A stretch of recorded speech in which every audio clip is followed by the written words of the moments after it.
एक बार एक व्यक्ति गौतम बुद्ध के पास आया और बोला, मैं अपने जीवन से परेशान हूं। मुझे शांति या खुशी नहीं मिल रही है। मैं रास्ता खोजने के लिए आपका मार्गदर्शन चाहता हूं। बुद्ध ने धीरे से मुस्कुराते हुए उत्तर दिया, अपने हाथ में एक पत्थर लो और नदी के किनारे जाओ। पत्थर को पानी में फेंक दो, फिर मेरे पास लौट आओ। आदमी ने वैसा ही किया जैसा बताया गया था। उसने एक पत्थर उठाया, नदी की ओर चला गया और उसे पानी में फेंक दिया। लहरों को फीके पड़ते देखने के बाद वह बुद्ध के पास लौट आया। बुद्ध ने फिर पूछा, क्या पत्थर पानी में डूब गया? आदमी ने जवाब दिया, हां, यह नीचे डूब गया। बुद्ध ने आगे कहा, अब अपना हाथ पानी में डालो। तुम्हें कैसा महसूस हो रहा है? आदमी ने नदी में हाथ डालकर कहा, मुझे तो केवल पानी ही महसूस हो रहा है। पत्थर का तो कोई निशान ही नहीं है। बुद्ध ने फिर कहा, वह पत्थर तुम्हारे विचारों की तरह है। जब तुम उन्हें छोड़ देते हो और उन्हें अपने जीवन की नदी में डूबने देते हो तो वे गायब हो जाते हैं, ठीक उस पत्थर की तरह। तुम्हारा जीवन, तुम्हारा अस्तित्व ही नदी है।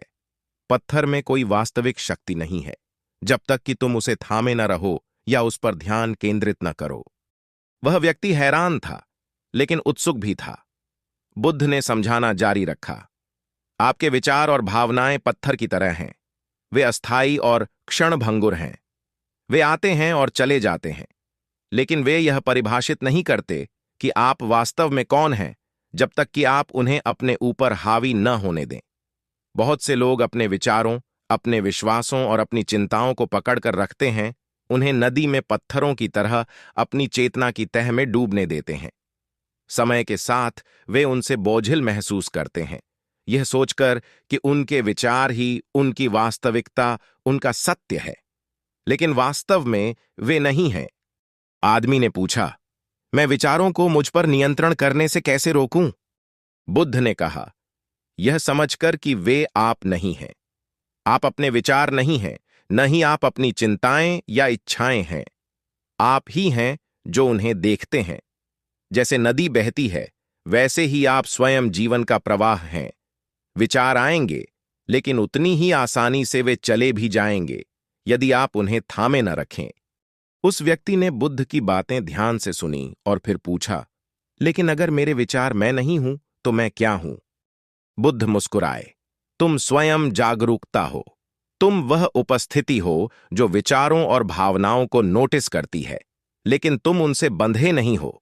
विशाल नदी की तरह तुम वह स्थान हो जहां सब कुछ घटित होता है, लेकिन तुम उस पानी में किसी एक पत्थर या लहर से परिभाषित नहीं होते। तुम्हारा जीवन विशाल, स्वतंत्र और प्रवाहमान है, लेकिन जब तुम विशिष्ट विचारों या धारणाओं से चिपके रहते हो तो तुम अपने सच्चे स्व से संपर्क खो देते हो। वह व्यक्ति बुद्ध की शिक्षाओं की गहराई को समझने लगा। उसका जीवन उसके मन में आने वाले बेतरतीब विचारों से नहीं, बल्कि उन पर उसके ध्यान देने से तय होता था। अगर वह महत्वहीन विचारों पर अपनी पकड़ छोड़ सके तो वह खुद को अनावश्यक दुखों से मुक्त कर सकता था। बुद्ध ने आगे कहा, आपका जीवन वही है जो आप इसे बनाते हैं। अगर आप मानते हैं कि आपके विचार आपको नियंत्रित करते हैं तो वे ऐसा करेंगे। अगर आप मानते हैं कि आपकी खुशी बाहरी चीजों पर निर्भर करती है तो आप हमेशा उनका पीछा करते रहेंगे। लेकिन अगर आप समझते हैं कि आपका जीवन सिर्फ आपके विचारों, इच्छाओं और भावनाओं से कहीं बढ़कर है तो आपको शांति मिलेगी। सच्ची खुशी तब मिलती है जब आप क्षणभंगुर विचारों को अपनी वास्तविकता को परिभाषित करने देना बंद कर देते हैं। उस आदमी ने पूछा, मैं इसका अभ्यास कैसे करूं? बुद्ध ने उत्तर दिया, जागरूकता का अभ्यास करो। अपने विचारों को आते जाते देखो। उनसे लड़ो मत, लेकिन उनसे चिपके भी मत रहो। उन्हें पानी में डूबते पत्थर की तरह रहने दो। उन्हें स्वीकार करो, फिर उन्हें जाने दो। इस तरह तुम देखोगे कि तुम्हारा मन साफ हो सकता है और तुम्हारा दिल मुक्त हो सकता है। वह आदमी कृतज्ञता में झुका और पहले से हल्का महसूस करते हुए चला गया। जब वह अपने गांव की ओर वापस जा रहा था तो उसने नदी को अपने बगल में बहते हुए देखा और महसूस किया कि उसका जीवन भी नदी की तरह है। उसके विचारों और चिंताओं के पत्थर आएंगे, लेकिन उसे अब उन्हें ढोने या उन्हें अपने ऊपर हावी होने देने की जरूरत नहीं है।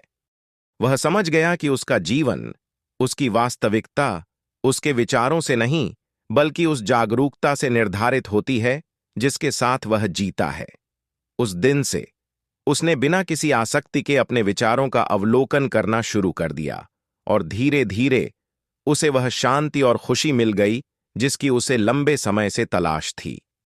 बुद्ध की शिक्षा उन्हें प्रतिदिन याद दिलाती थी, तुम्हारे विचार सिर्फ पत्थर हैं, तुम्हारा जीवन नदी है। दोस्तों, मैं उम्मीद करता हूं कि आपको ये कहानी दिल से अच्छी लगी होगी। इस वीडियो को लाइक और सब्सक्राइब जरूर करना। नमो बुद्धाय।